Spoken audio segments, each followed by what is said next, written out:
Good morning. तो देखो, हम ज्योमेट्रिकल आइसोमेरिज्म के बारे में हम देख रहे थे। तो मैंने उसमें आपको दो चीज़ें बताई है ज्योमेट्रिकल आइसोमेरिज्म में। ज्योमेट्रिकल आइसोमेरिज्म जो रहता है वो टेट्राहेड्रल कॉम्प्लेक्स में पाया नहीं जाता है। उसके बाद जहाँ पे 2 लिगेंड्स हैं, 5 लिगेंड्स हैं या फिर 3 लिगेंड्स हैं, तो इस केस में भी ज्योमेट्रिकल आइसोमेरिज्म नहीं पाए जाते हैं। तो ज्योमेट्रिकल आइसोमर कहाँ पे पाए जाते हैं? स्क्वायर प्लेनर और ऑक्टाहेड्रल कॉम्प्लेक्सेस में। स्क्वायर प्लेनर के हमने कुछ एग्जांपल्स दिए हैं, एग्जांपल्स देखे हैं। तो मैंने एक लास्ट एग्जांपल होमवर्क के लिए दिया था, तो इसको हमें स्क्वायर प्लेनर कॉम्प्लेक्स बनाने हैं। तो यहाँ पे देखो, मैं आपको बना के दिखाता हूँ। तो पहले मैं कुछ स्क्वायर्स बनाता हूँ। एम, ये सेकंड हो गया, अब ये हो गया थर्ड।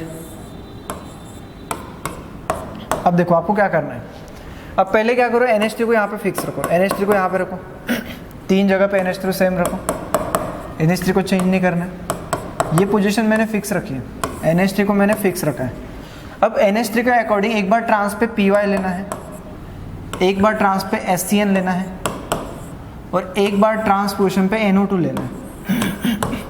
देखो हमने किया क्या है, NH3 को हमने फिक्स रखा, उसके बाद PY को एक बार ट्रांस पे रखा, फिर SCN को एक बार ट्रांस पे रखा, फिर NO2 को एक बार ट्रांस पे रखा। ये चीज़ हो गई। अब आगे जो भी चीज़ें बची हैं, अब PY और NH3 को छोड़ के यहाँ पे देखो SCN बचा है और यहाँ पे बचा है NO2। उसके बाद यहाँ पे क्या बचा है, देखो NO2 बचा है और PY बचा है, और यहाँ पे क्या बचा है, PY बचा है और SCN बचा है, SCN। सही है। ये सल्फर से कनेक्टेड है, मेटल जो है वो सल्फर से कनेक्टेड है हर जगह पे। तो मैं यहाँ पे लिख लूँ, यहाँ पे जो कनेक्टिविटी है वो कौन सी है, देखो यहाँ पे लिख लेता हूँ मैं। यहाँ पे कनेक्टिविटी कौन सी है, SCN और NO2 की कनेक्टिविटी है, NO2 माइनस की। ये क्लियर है। ये 3 जो हमने लिखे हैं वो SCN और NO2 की कनेक्टिविटी के साथ है। अब क्या इसके और भी ज्योमेट्रिकल आइसोमर्स बन सकते हैं, इससे ज़्यादा? हाँ, बन सकते हैं। कैसे, वो मैं आपको बताता हूँ। अब SCN और NO2 क्या है, एक एम्बिडेंटेड लिगेंड है। अभी आप क्या कर सकते हो, देखो ऐसा भी तो एक सीक्वेंस लिख सकते हो। यहाँ पे SCN NO2 का सीक्वेंस लिखा आपने, आप ऐसे भी तो लिख सकते हो, SCN NCS माइनस और NO2 माइनस। यानी कि आप क्या कर सकते हो, देखो यहाँ पे जितनी भी चीज़ें लिखी हैं, यहाँ पे SCN की जगह पे NCS भी लिख सकते हो आप। सही है, NCS भी लिख सकते हो। और उसके बाद NO2 को हमने एज इट इज़ रखा है। तो मैं आपको निकाल के बताता हूँ। यहाँ पे देखो चेंजेस हम क्या कर सकते हैं। यहाँ पे मेटल लिखा मैंने, ये मेटल लिखा और ये लिखा मैंने यहाँ पे मेटल। अब देखो मैं क्या करता हूँ, NH3 को मैं फिक्स रखता हूँ, NH3 को कोई चेंज नहीं है, NH3 में कोई चेंज नहीं है, NH3 में कोई चेंज नहीं है। अब देखो हमने देखो NO2 में कोई चेंज किया क्या, NO2 पे भी नहीं चेंज किया है। तो मैं यहाँ पे लिखता हूँ NO2, इसमें भी कोई चेंज नहीं है, PY में भी कोई चेंज नहीं है। यहाँ पे देखो PY में कोई चेंज नहीं है, यहाँ पे NO2 में कुछ नहीं है, यहाँ पे PY में कोई चेंज नहीं है और यहाँ पे NO2 में चेंज नहीं है। हमने चेंज कहाँ पे किया है, ये SCN जो है इसको NCS किया है, क्योंकि एक एम्बिडेंटेड लिगेंड है। ये NCS किया हमने, ये देखो यहाँ पे चेंज है, ये NCS यहाँ पे चेंज किया हमने, और ये भी NCS यहाँ पे एक चेंज किया। सही है। तो ये और ये सभी के सभी मॉलिक्यूल्स जो है वो डिफरेंट हैं, ये सारे कॉम्प्लेक्सेस डिफरेंट है। सही है, इसलिए ये एक दूसरे के ज्योमेट्रिकल आइसोमर्स हैं। अब और एक चीज़ हो सकती है। अब हमने क्या किया, SCN को NCS किया। अब क्या करो आप, और एक फॉर्मेट बन सकता है, कौन सा, देखो आप क्या करो, SCN को एज इट इज रखो और NO2 को ONO कर दो। SCN को एज इट इज रखो, SCN को एज इट इज रखो, तो NO2 को ONO कर दो। हमने क्या किया यहाँ पे, SCN को NCS किया था। अब SCN को एज इट इज रखो और NO2 को ONO कर दो। फिर क्या होगा, देखो फिर आपको एक नया और एक कॉम्प्लेक्स मिलेगा।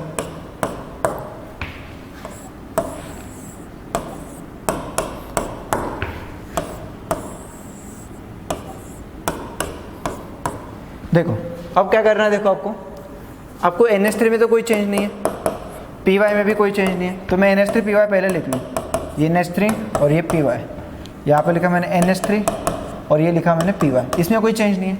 अब देखो जहाँ पे NCS हमने चेंज किया था उसको चेंज नहीं करना है, SCN ही लिखना है। SCN को SCN लिखो। यहाँ पे देखो SCN था, पहले SCN था, उसको SCN ही रखा। यहाँ पे भी SCN था, ये कैसे लिख दिया हमने PY तो यहाँ पे है, हाँ यहाँ पे SCN को हमने SCN ही लिखा, SCN ही लिखा। यहाँ पे देखो SCN को हमने SCN ही लिखा। क्लियर है, इसमें कोई चेंज नहीं है। अब NO2 में चेंज है, NO2 को हम ONO लिख रहे हैं क्योंकि एक एम्बिडेटेंट लिगेंड है, ये ONO भी हो सकता है। यहाँ पे देखो ONO भी हो सकता है। हमने चेंज कहाँ पे किया, मैं आपको शो कर रहा हूँ यहाँ पे। इसके बाद यहाँ पे ONO भी हो सकता है, सही है। अब देखो पहले हमने क्या किया, SCN में चेंज करके NCS लिखा, अब NO2 में चेंज करके ONO लिखा। अब दोनों में चेंज कर दो, कैसे मैं आपको बताता हूँ। इसका और एक फॉर्मेट बन सकता है, दोनों चेंज कर दो। तो यहाँ पे देखो, यहाँ पे NCS कर दो और ONO कर दो, दोनों चेंजेस हैं। SCN की जगह पे NCS कर दो और ONO की जगह NO2 की जगह पे ONO कर दो, तो आपको फिर से 3 और कॉम्प्लेक्सेस मिल जाएंगे। ये लिखा M, ये लिखा M,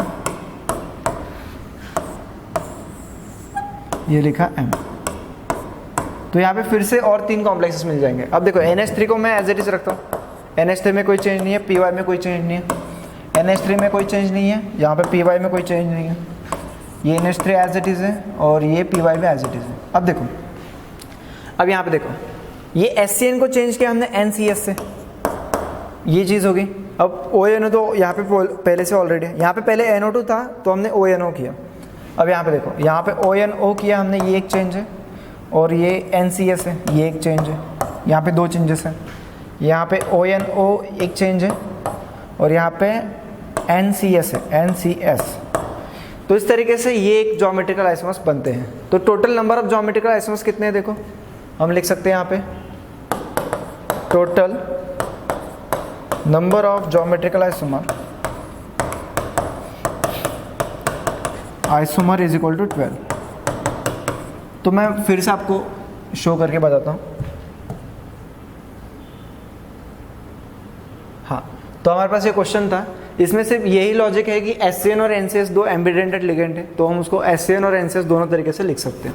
तो SCN और NO2 के साथ हमने 3 बनाए, फिर उसके बाद क्या किया हमने, NCS NO2 के साथ 3 बनाए, फिर उसके बाद SCN ONO के साथ 3 बनाए, फिर इसके बाद SCN ONO के साथ 3 बनाए। तो इस तरीके से 12 आइसोमर्स टोटल हो गए। तो ये होमवर्क वाला क्वेश्चन कंप्लीट हो जाता है।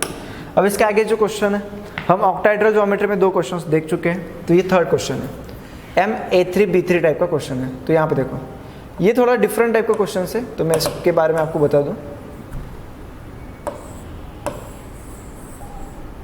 ये M, तो यहाँ पे मैं 2 चीज़ें ये बना देता हूँ, ये M। अब यहाँ पे देखो, ये थोड़ा इसका IUPAC नोमेनक्लेचर डिफरेंट आता है। अब देखो A3 जो है, इसको अरेंज करने का पहला तरीका देखो, हमने अगर A3 ऐसा लिखा है, A ऐसा लिखा है, सही है, तो ये जो पोजीशन रहती है इसको हम कहते हैं फेशियल पोजीशन, इसको शॉर्ट फॉर्म में FSC लिखा जाता है। अब इस केस में सिस ट्रांस नहीं आता है, ये एक एक्सेप्शनल केस है, इसको याद रखना है।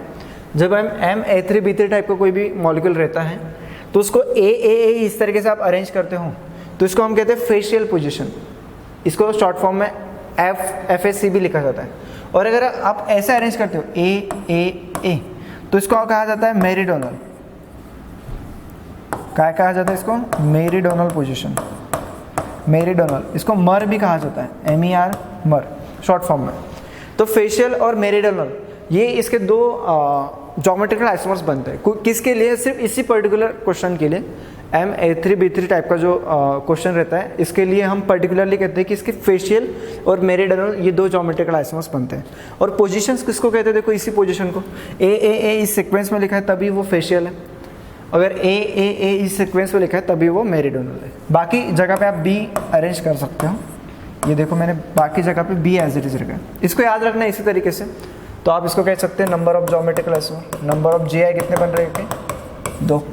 GI यानी ज्योमेट्रिकल आइसोमर्स। तो एक फेशियल बनता है, एक मेरिडोनल बनता है।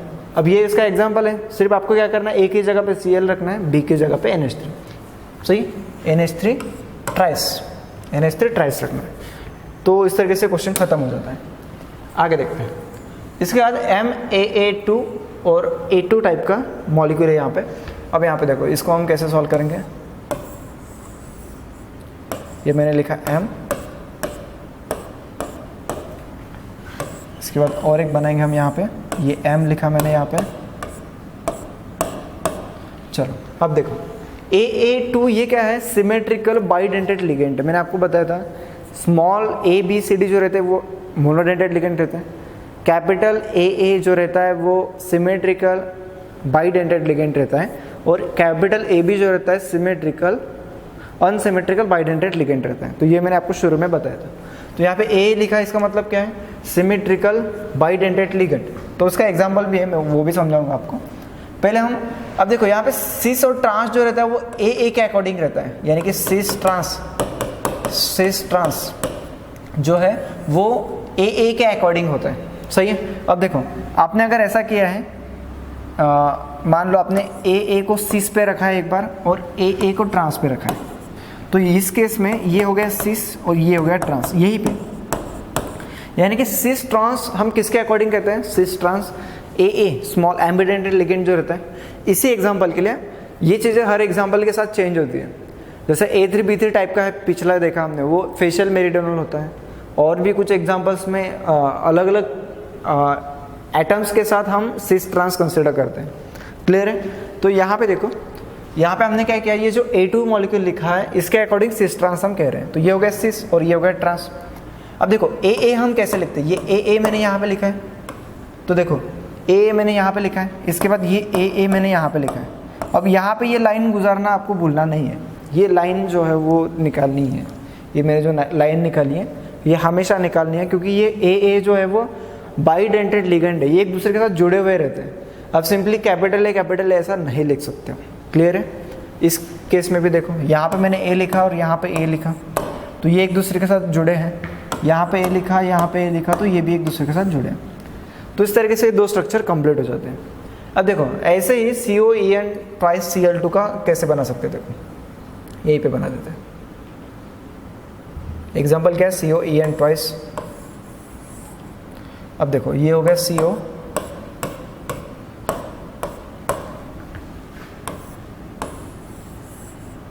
ये हो गया CO। अब देखो हमने क्या किया, Cl को एक बार यहाँ पे रखा, Cl यहाँ पे रखा, और Cl मैंने एक बार ट्रांस पे रखा, क्लियर है। अब देखो En हमने क्या किया, देखो En यहाँ पे रखा मैंने, तो ये En को यहाँ से जोड़ना है और En को यहाँ से जोड़ना है। फिर एक बार En मैंने यहाँ पे रखा, तो En को यहाँ से जोड़ो, En को यहाँ से जोड़ो, तो ये बन गया कौन सा, सिस टाइप का मॉलिक्यूल बन गया, सिस। तो Cl अगर एडजेसेंट कार्बन पे है तो इस केस में हम उसको कहते हैं सिस। Cl अपोजिट है तो इसको कहो ट्रांस। En कैसे जोड़ोगे आप, यहाँ पे En यहाँ पे लिख दो ऐसे, तो ये बन गया यहाँ पे En, यहाँ पे En लिख दो, ये बन गया En, क्लियर है। तो सेम वैसे ही मॉलिक्यूल्स है। तो यहाँ पे देखो नंबर ऑफ ज्योमेट्रिकल आइसोमर्स कितने बनते हैं, नंबर ऑफ GI कितने बनते हैं, नंबर ऑफ GI 2 बनते हैं, इस तरीके से। तो ये सिस टाइप का मॉलिक्यूल है, ये ट्रांस टाइप का मॉलिक्यूल है, क्लियर है। आगे बढ़ते हैं। अब देखो यहाँ पे ज्योमेट्रिकल आइसोमेरिज्म खत्म हो जाता है, अब हम बढ़ते हैं ऑप्टिकल आइसोमेरिज्म की तरफ। तो उसमें मैं कुछ चीज़ें आपको बता दूं। ऑप्टिकल आइसोमेरिज्म में होता क्या है, ऑप्टिकल आइसोमेरिज्म में हम ऐसा कहते हैं कि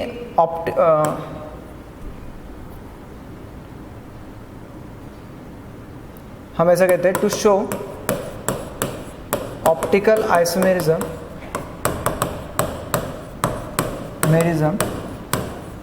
molecule does not contain any plane of symmetry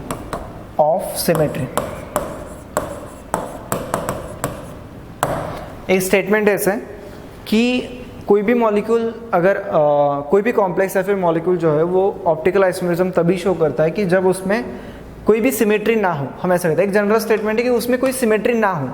तो कौन से टाइप की सिमेट्री मैं आपको बताने वाला हूँ, वो है प्लेन ऑफ सिमेट्री। मैं आपको बताने वाला हूँ प्लेन ऑफ सिमेट्री, लेकिन यहाँ पे ए नहीं लिखा है, यानी कि प्लेन ऑफ सिमेट्री एक से ज़्यादा भी हो सकते हैं।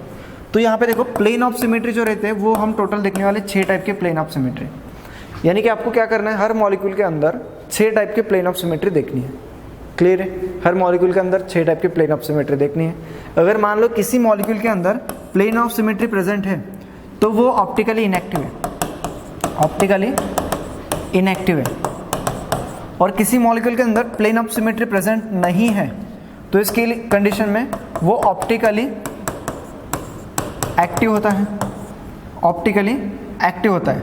अब ऑप्टिकल एक्टिव होता है इसका मतलब क्या है कि इसके डी एंड एल फॉर्म बनते हैं, डी एंड एल फॉर्म बनते हैं, डी एंड एल फॉर्म बनते हैं। क्लियर है? तो देखो, अगर मान लो हम ऐसा कहते हैं कि किसी भी कॉम्प्लेक्स के अंदर सिमेट्री प्रेजेंट है तो वो ऑप्टिकली एक्टिव नहीं हो सकता है, और उसके अंदर सिमेट्री एब्सेंट है तो वो ऑप्टिकली एक्टिव होता है। एक जनरल स्टेटमेंट है, लेकिन मैंने सिमेट्री कौन सी आपको बताने वाला हूँ वो मैं आपको बता रहा हूँ। Plane of symmetry, plane of symmetry, any plane of symmetry, कोई भी प्लेन ऑफ सिमेट्री मॉलिक्यूल के अंदर प्रेजेंट है तो वो ऑप्टिकली इनएक्टिव है, वो एक्टिव नहीं है। अगर उसके अंदर प्लेन ऑफ सिमेट्री नहीं है तो वो ऑप्टिकली एक्टिव है। अगर ऑप्टिकली एक्टिव है तो आप सबको पता है कि उसके दो फॉर्म्स बनते हैं, डी एंड एल फॉर्म्स। ये तो हमने पहले भी निकाल चुके हैं, लेकिन हम कॉम्प्लेक्स के लिए डी एंड एल फॉर्म्स निकालेंगे, वो भी मैं आपको बताऊंगा। और डी एंड एल फॉर्म्स एक दूसरे के क्या रहते हैं, मिरर इमेजेस रहते हैं। ये भी चीज़ इससे पहले हम देख चुके हैं, तो एग्जाम्पल के थ्रू हम इसको समझेंगे। देखो, अब देखो MA6 टाइप का मॉलिक्यूल है, तो पहली चीज़ इसके हमें ज्योमेट्रिकल आइसोमर्स बनाते आना चाहिए, ज्योमेट्रिकल आइसोमर्स बनाते आना चाहिए। अब देखो ए MA6 है। अब देखो इसके ज्योमेट्रिकल आइसोमर्स बन सकते हैं क्या? पहला सवाल वही आता है कि इसके कितने नंबर ऑफ ज्योमेट्रिकल आइसोमर्स हैं। तो इसके कोई ज्योमेट्रिकल आइसोमर्स नहीं बनते। क्यों नहीं बनते? क्योंकि देखो सभी अरेंजमेंट आप ए की पोजीशन स्पेस में कहीं पे भी चेंज करो, कोई आपको डिफरेंट अरेंजमेंट नहीं मिलती, तो इसके कोई ज्योमेट्रिकल आइसोमर्स नहीं बनते। सही। अब इसमें प्लेन ऑफ सिमेट्री चेक करते हैं। Plane of symmetry, plane of symmetry total कितने तरीके से चेक करना है? 6 तरीके से। सही है। तो देखो पहले 3 तरीके क्या है, देखो पहले 3, 1 2 3। आपको क्या करना है? ट्रांसपोजिशन चेक करना है। क्या करना है? ट्रांसपोजिशन चेक करना है। सही है। फर्स्ट, सेकंड, थर्ड, ये 3 तरीके कैसे ट्रांसपोजिशन, कैसे मैं आपको बताता हूँ। पहले क्या करो, ये ट्रांसपोजिशन है ए। इस ट्रांसपोजिशन पे अगर सेम एटम या फिर ग्रुप ऑफ एटम प्रेजेंट है तो वहां पे प्लेन ऑफ सिमेट्री है, हम ऐसा कहते हैं। कैसे मैं आपको बताता हूँ। अब देखो ये एक ट्रांसपोजिशन है, सबको पता है। तो इस पोजीशन पे और इस पोजीशन पे अगर सेम एटम या फिर ग्रुप ऑफ एटम प्रेजेंट है, यहाँ पे ए है, यहाँ पे भी ए है, तो सेम एटम है, तो इस केस में प्लेन ऑफ सिमेट्री प्रेजेंट है। जो पहला तरीका था तो उससे हमें पता चल गया कि प्लेन ऑफ सिमेट्री प्रेजेंट है। दूसरा तरीका देखते हैं। दूसरा डायगोनल देखो, ये दूसरा डायगोनल देखो, इस पोजीशन पे और इस पोजीशन पे अगर सेम एटम या फिर ग्रुप ऑफ एटम है तो ये दूसरे तरीके से भी प्लेन ऑफ सिमेट्री अगर देखोगे तो प्रेजेंट है। प्लेन ऑफ सिमेट्री है, इसका मतलब डायगोनल पे अगर सेम एटम या फिर ग्रुप ऑफ एटम्स होते हैं तो हम ऐसा कहते हैं कि उसमें प्लेन ऑफ सिमेट्री होती है। थर्ड तरीका देखते हैं। इस डायगोनल को देखो, यहाँ पे और यहाँ पे देखो, यहाँ पे भी एटम या फिर ग्रुप ऑफ एटम प्रेजेंट है, तो यहाँ पे भी प्लेन ऑफ सिमेट्री होती है। सही है। अब हम ऐसा कहते हैं कि देखो ऑप्टिकल एक्टिविटी अगर आपको चेक करनी है, ऑप्टिकल एक्टिविटी कि ये ऑप्टिकल एक्टिव है कि नहीं है, तो मैंने आपको पीछे बताया था क्या कि अगर प्लेन ऑफ सिमेट्री प्रेजेंट है तो वो ऑप्टिकली इनएक्टिव है। कोई भी प्लेन ऑफ सिमेट्री, 6 में से कोई भी एक, इन 6 में से कोई भी एक प्लेन ऑफ सिमेट्री प्रेजेंट रहती है तो वो ऑप्टिकली इनएक्टिव होता है। यानी कि मान लो कोई भी एक प्लेन ऑफ सिमेट्री प्रेजेंट है, ये पहली वाली ही प्रेजेंट है, बात वहीं पे खत्म हो गई।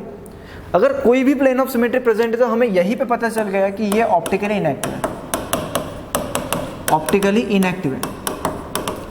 अब आगे कोई सवाल ही नहीं आता है।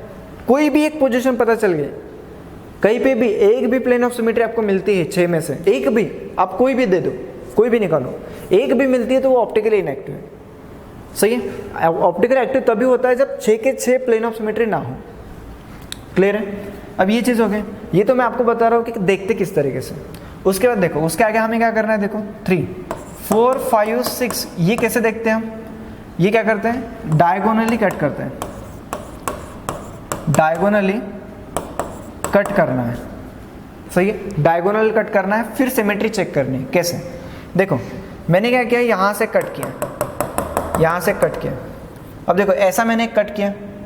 अब देखो यहाँ पे देखो ये ए दिख रहा है और ये ए दिख रहा है।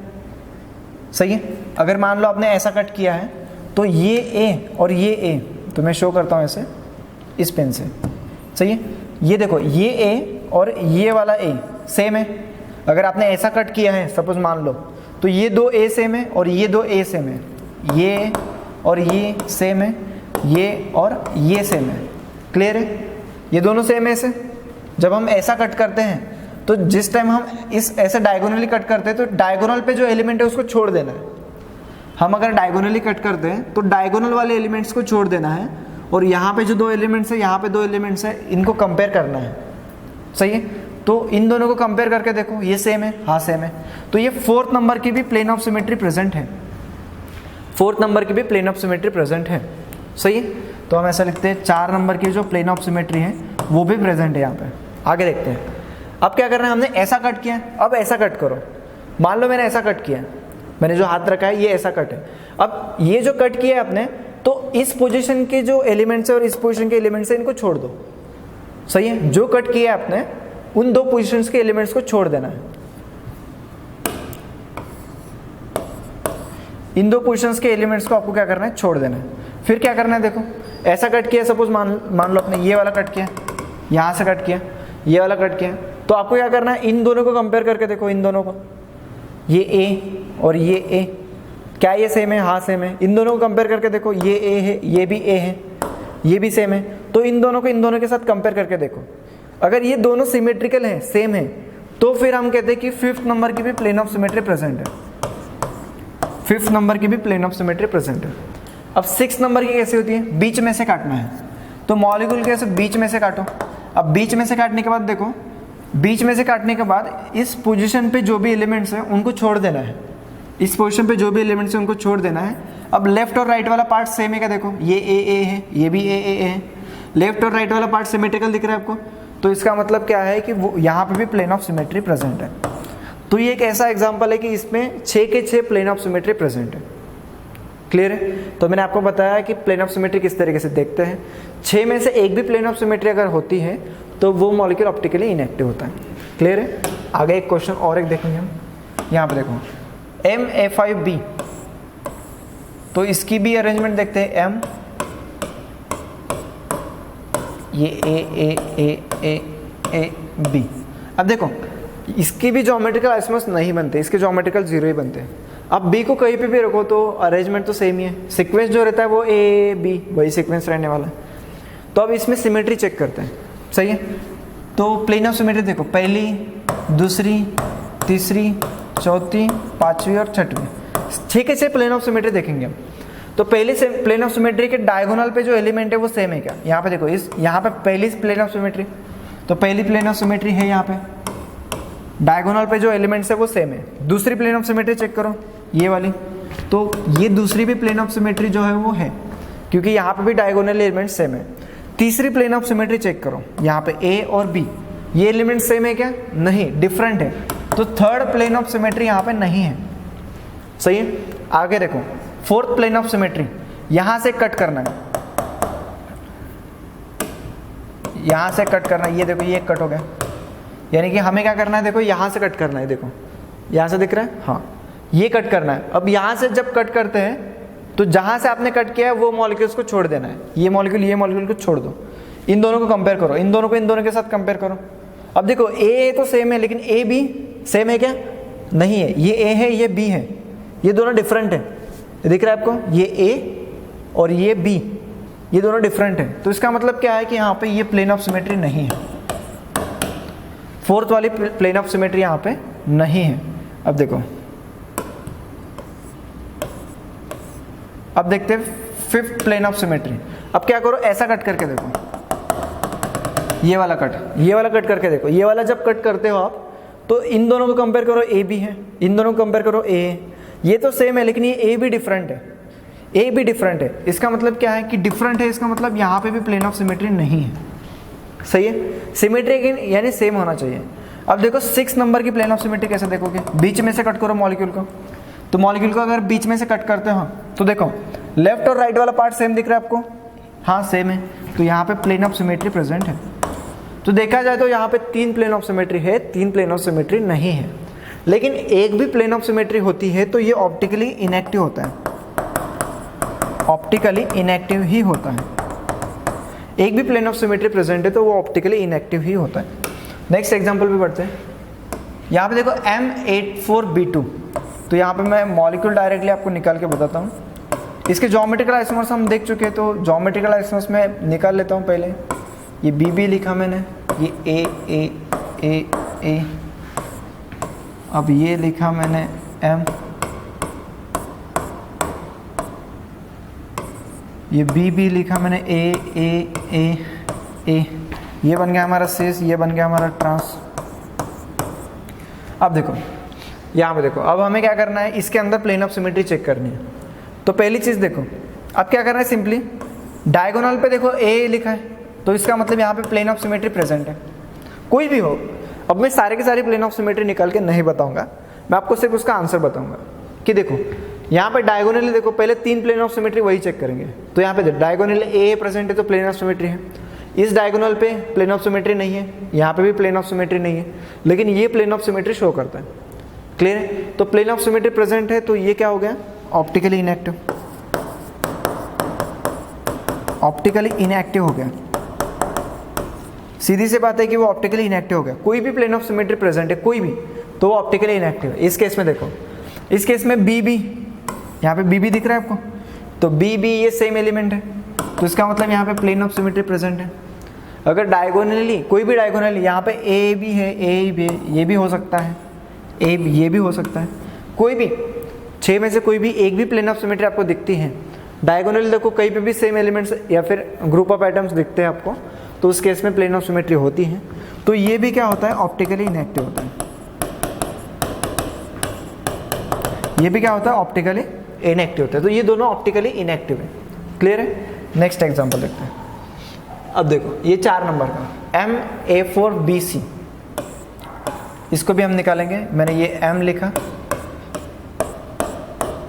अब BC, आप क्या करो, BC को एक बार सिस पे रखो, A4 को आपने यहाँ पे रख दिया, M, BC को आपने सपोज मान लो यहाँ पे रख दिया। अब यहाँ पे काफ़ी बार मैंने ऐसा भी देखा है कि काफ़ी बार हम क्या करते हैं कि थोड़ा सा BC को इस तरफ रखते हैं, उस तरफ रखते हैं, ऐसा वैसा करके देखते हैं। लेकिन कुछ भी करो आप, कोई भी चीज़ कहीं पे भी अरेंज करो, आखिरी में आपको 2 ही डिफरेंट अरेंजमेंट दिखती है। सही, काफ़ी बार ऐसा होता है। यहाँ पे देखो नंबर ऑफ ज्योमेट्रिकल आइसोमर्स कितने हैं, number of GI, geometrical isomers कितने हैं, 2। ये पहली चीज़, ज्योमेट्रिकल आइसोमर्स तो हमने निकाला, सीखा है। अब देखो इसके आगे इसकी प्लेन ऑफ सिमेट्री चेक करते हैं। अब देखो ये जो मॉलिक्यूल है, ये सिस टाइप का मॉलिक्यूल है, ये जो है ट्रांस टाइप का मॉलिक्यूल है, ट्रांस टाइप का। सिस ट्रांस किसके अकॉर्डिंग है, BC के अकॉर्डिंग, BC के अकॉर्डिंग सिस और ट्रांस हम कह रहे हैं। मैं आपको बताते जाऊंगा, मैं सिस और ट्रांस किसके अकॉर्डिंग कह रहा हूँ वो भी मैं आपको बताते जाऊंगा। तो ये BC से एडजेसेंट पे है, BC ट्रांस पे है, अपोजिट है तो वो ट्रांस है, सेम साइड में है तो सिस है। अब देखते हैं प्लेन ऑफ सिमेट्री चेक करना है। तो इसमें पहले चेक करो, इसमें प्लेन ऑफ सिमेट्री है क्या, प्लेन ऑफ सिमेट्री। तो देखो A diagonally same element present है तो प्लेन ऑफ सिमेट्री है। तो ये क्या हो गया, optically inactive, optically inactive. Plane of symmetry present है तो ऑप्टिकली इनएक्टिव। अब देखो यहाँ पे देखो A diagonally same element present है, तो यहाँ पे भी प्लेन ऑफ सिमेट्री प्रेजेंट है, तो ये भी हो गया ऑप्टिकली इनएक्टिव। ये भी क्या हो गया, ऑप्टिकली इनएक्टिव। सही, तो दोनों मॉलिक्यूल्स जो है यहाँ पे ऑप्टिकली इनएक्टिव है। अब देखो MA2BCDE, तो इसके स्ट्रक्चर्स हमें बनाने पड़ेंगे, तो मैं आपको बना के दिखाता हूँ। ये देखो मैंने M लिखा, ये 1 2 3 4 5,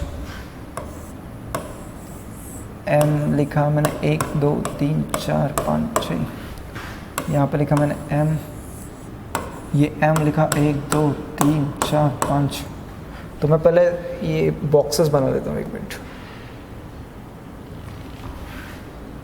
ये मैंने लिखा M 1 2 3 4 5 6, ये मैंने लिखा M 1 2 3 4 5 6, ये मैंने लिखा M 1 2 3 4 5 6, और भी निकालना है। ये मैंने लिखा M 1 2 3 4 5 6, ये मैंने लिखा M 1 2 3 4 5 6, और एक निकाला हमने M 1 2 3 4 5 6। हाँ, अब क्वेश्चन की तरफ बढ़ते हैं। क्वेश्चन नंबर है हमारा 5 नंबर का। अब देखो यहाँ पे A to B C D E लिखा है। अब यहाँ पे देखो इसको निकालने का तरीका क्या है। पहले A को शीर्ष पे रखो, A को शीर्ष पे रखा, A को शीर्ष पे रखा, सही है। फिर देखो 6 बार A को शीर्ष पे रखना है, A को शीर्ष पे रखा, A को शीर्ष पे रखा, A को शीर्ष पे रखा। क्लियर है। तो मैं यहाँ पे मेंशन कर देता हूँ A, जो पोजीशन फिक्स है मैंने उसको मेंशन किया। ये A को मैंने क्या किया, फिक्स किया। यहाँ पे ये चीज़ याद रखनी है कि A को पहले हमने फिक्स किया है। इसको निकालने का तरीका यही है, और भी तरीके होते हैं लेकिन ये अच्छा है। आगे देखते हैं। अब क्या करना है देखो, अब यहाँ पे B को फिक्स करो। देखो मैंने B को यहाँ पे फिक्स कर दिया, सॉरी मैं इसको पहले लिख लूँ। B को इस पोजीशन पे मैंने फिक्स किया, B को इस पोजीशन पे फिक्स किया। क्लियर है। पहले A को फिक्स किया हमने इस पोजीशन पे, फिर B को यहाँ पे मैंने रखा है। अब B के अकॉर्डिंग क्या करना है आपको, B के अकॉर्डिंग एक बार C को ट्रांसफर रखना है, B के अकॉर्डिंग एक बार D को ट्रांसफर रखना है, B के अकॉर्डिंग एक बार E को ट्रांसफर रखना है। ये रखा आपने। क्या किया देखो, B के अकॉर्डिंग एक बार C को ट्रांसफर रखा, B के अकॉर्डिंग एक बार D को रखा, B के अकॉर्डिंग एक बार E को रखा। ये क्लियर हो गया। B के अकॉर्डिंग एक बार C को, B के अकॉर्डिंग एक बार D को, B के अकॉर्डिंग एक बार E को। ये चीज़ क्लियर हो गई। अब आगे देखते हैं, आगे क्या करना है देखो।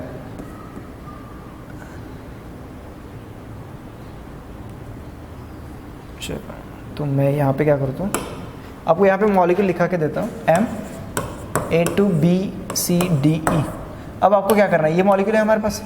अब क्या करना है देखो, यहाँ पे क्या करना है आपने, एक बार B को लिखा है, एक बार C को लिखो। C को क्या करना है देखो, C को मैंने यहाँ पे रखा, यहाँ पे रखा, यहाँ पे रखा, C को रखा। अब C के अकॉर्डिंग क्या करना है, अच्छा एक मिनट, वैसा नहीं करना है। एक बार इसके बाद क्या करना है देखो, C के अकॉर्डिंग D को एक बार ट्रांसफर रखो, C के अकॉर्डिंग एक बार E को रखो ट्रांसफर, सॉरी C के अकॉर्डिंग एक बार क्या करना है आपको, D को ट्रांसफर रखना है, C के अकॉर्डिंग एक बार E को ट्रांसफर रखना है।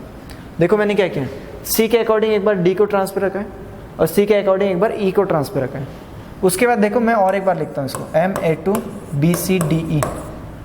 अब देखो पहले आपने क्या किया, B के अकॉर्डिंग C को, D को और E को ट्रांसफर रखा। अब C के अकॉर्डिंग D को और E को ट्रांसफर रखा। अब क्या करना है, D के अकॉर्डिंग E को ट्रांसफर रखना है। तो यहाँ पे क्या करना है आपको, D के अकॉर्डिंग E को ट्रांसफर रखना है। क्लियर है। तो मैं ये पोजीशन सारे मेंशन कर देता हूँ आपको। ये C के अकॉर्डिंग एक बार D को, C के अकॉर्डिंग एक बार E को और D के अकॉर्डिंग एक बार E को। ये ट्रांसफर रखा आपने। ये चीज़ें क्लियर हो गई। अब क्या करो, ये 6 ज्योमेट्रिकल आइसोमर्स बन गया आपके पास। अब इसमें क्या करना है, सिंपली आपको जो भी चीज़ें बची है वो लिखनी है। अब देखो क्या क्या लिखना है। अब देखो यहाँ पे A B C D E बचा था, वो लिख लिया आपने। फिर यहाँ पे A हो गया, B C D E लिखा मैंने। यहाँ पे देखो A B C और D, जो भी चीज़ें बचे वो लिखो, वो कहीं पे भी लिख सकते हो आप, कोई दिक्कत नहीं। यहाँ पे A और B बचा है, C हो गया, D हो गया और ये हो गया। A आपके पास B D बचा है, यहाँ पे A हो गया, यहाँ पे C B बचा है। कोई भी चीज़ कहीं पे भी लिखो। जो मैंने पोजीशंस मेंशन किए, जो सर्कल जो मैंने बताया है वो पोजीशंस फिक्स होनी चाहिए। बाकी आप कोई भी चीज़ कहीं पे भी लिखो, कोई दिक्कत नहीं। उसके बाद नीचे देखो, इसकी कौन सी ट्रिक है देखो अभी। अब देखो आपके पास क्या है, M A to B C D E है। तो आखिरी के 3 कैसे निकालने हैं। अब तक आपने A को शीर्ष पे रखा था, अब A को ट्रांस पे रखो, A को ट्रांस पे रखो। A को मैंने ट्रांस पे रखा, फिक्स कर दिया। A को मैंने ट्रांस पे रखा है, फिक्स कर दिया।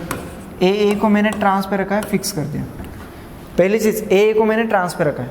अब क्या करो, B को ले लो, B को यहाँ पे ले लिया मैंने, B को, ये B को भी फिक्स कर दिया, B को भी फिक्स कर दिया। क्लियर है। अब देखो ये B को मैंने एक जगह पे फिक्स कर दिया। क्लियर है। अब B के अकॉर्डिंग एक बार C को ट्रांस पे ले लो, D को ट्रांस पे ले लो और E को ट्रांस पे ले लो।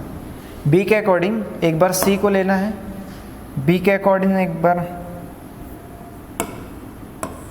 बार C को लेना है, B के अकॉर्डिंग एक बार D को लेना है। ये देखो B के अकॉर्डिंग एक बार D को और B के अकॉर्डिंग एक बार E को। क्लियर है। क्या किया हमने, A को ट्रांस पे रखा है, A को ट्रांस पे रखा है। फिर हमने क्या किया, B के अकॉर्डिंग बी के अकॉर्डिंग एक बार सी को ट्रांसफर रखा है, बी के अकॉर्डिंग एक बार डी को ट्रांसफर रखा है, बी के अकॉर्डिंग एक बार ई को ट्रांसफर रखा है। तो इस तरीके से ये ज्योमेट्रिकल आइसोमर्स बन गए। अब जो भी चीज़ें बची है ये चीज़ें फिक्स हो गई इसकी। अब जो भी चीज़ें बची है वहाँ पे क्या करना है आपको, सिंपली जो बचा है वो लिख देना है। अब ए बी हो गया, सी डी ई बचा था वो लिख लिया हमने। अब A B C D E बचा था, फिर ए बी फिर सी और ये डी। तो इस तरीके से इसके नंबर ऑफ ज्योमेट्रिकल आइसोमर्स कितने बनते हैं देखो, नंबर ऑफ जी है 3 दूनी 7 9 तरीके के इस मॉलिक्यूल के 9 ज्योमेट्रिकल आइसोमर्स बनते हैं। कितने बनते हैं? 9। अब देखो मैं अब इसको नंबर्स दे देता हूँ।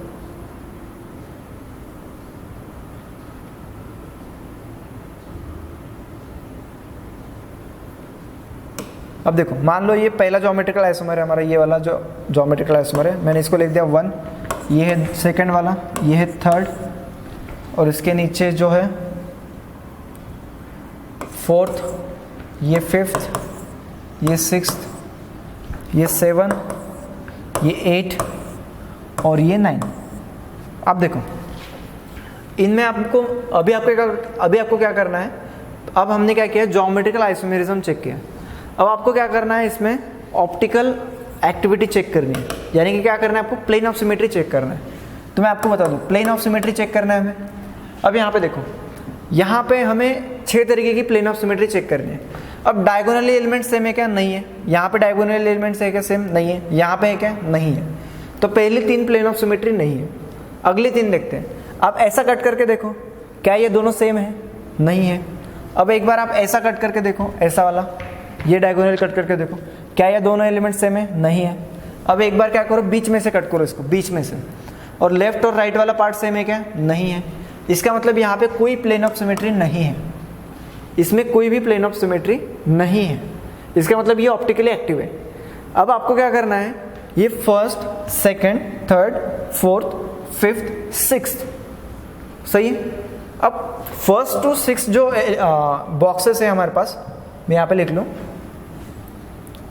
जो फर्स्ट टू 6 ये जो हमारे पास कॉम्प्लेक्सेस है, ये के सारे इनके अंदर प्लेन ऑफ सिमेट्री प्रेजेंट नहीं है, यानी कि ये सारे के सारे ऑप्टिकली एक्टिव है, ऑप्टिकली एक्टिव है। ये चीज़ क्लियर हो गई। आपको क्या करना है, सेम मैंने जो जितनी बार वो चीज़ें बताई वही रिपीट हो रही है, हर जगह पे वही same plane of symmetry check करना है, और उस हिसाब से प्लेन ऑफ सिमेट्री नहीं है तो वो ऑप्टिकली एक्टिव है। ये क्लियर हो गया। अब आगे देखते हैं, नीचे वाले 3 में देखते हैं।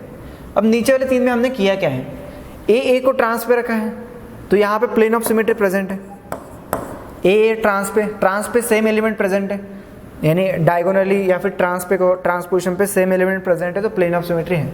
यहाँ पे भी प्लेन ऑफ सिमेट्री है, क्योंकि यहाँ पे भी ए लिखा है ट्रांस पे, यहाँ पे भी ए लिखा है ट्रांस पे, तो यहाँ पे भी प्लेन ऑफ सिमेट्री है। तो ये 7, 8, 9 तीनों जगह पे प्लेन ऑफ सिमेट्री प्रेजेंट है। तो मैं यहाँ पे रिजल्ट में लिख लूँ, देखो यहाँ पे 1 to 6 में कोई प्लेन ऑफ सिमेट्री नहीं है, तो 7, 8 और 9 इन एग्जाम्पल्स में क्या है, प्लेन ऑफ सिमेट्री प्रेजेंट है। इसका मतलब ये सारे क्या है, ऑप्टिकली इनएक्टिव है। ये सारे क्या है, ऑप्टिकली इनएक्टिव है। 7, 8, 9 ये सारे ऑप्टिकली इनएक्टिव है, और 1 to 6 जो है उसमें कहीं पे प्लेन ऑफ सिमेट्री नहीं है, तो वो ऑप्टिकली एक्टिव है। सही है, आगे बढ़ते हैं। नेक्स्ट एग्जाम्पल है Ma2, जो भी एग्जाम्पल है मैं लिख लेता हूँ यहाँ पे M,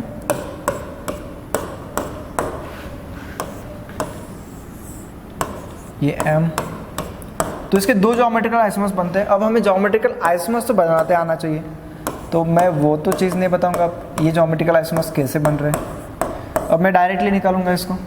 ए लिखा मैंने यहाँ पे, ए लिखा है, ये बनाया मैंने ए, ये चीज़ इस तरीके से मैंने बना दी। चलो अब देखो ए के अकॉर्डिंग हम सिस और ट्रांस बनाते हैं। चलो बना लिया।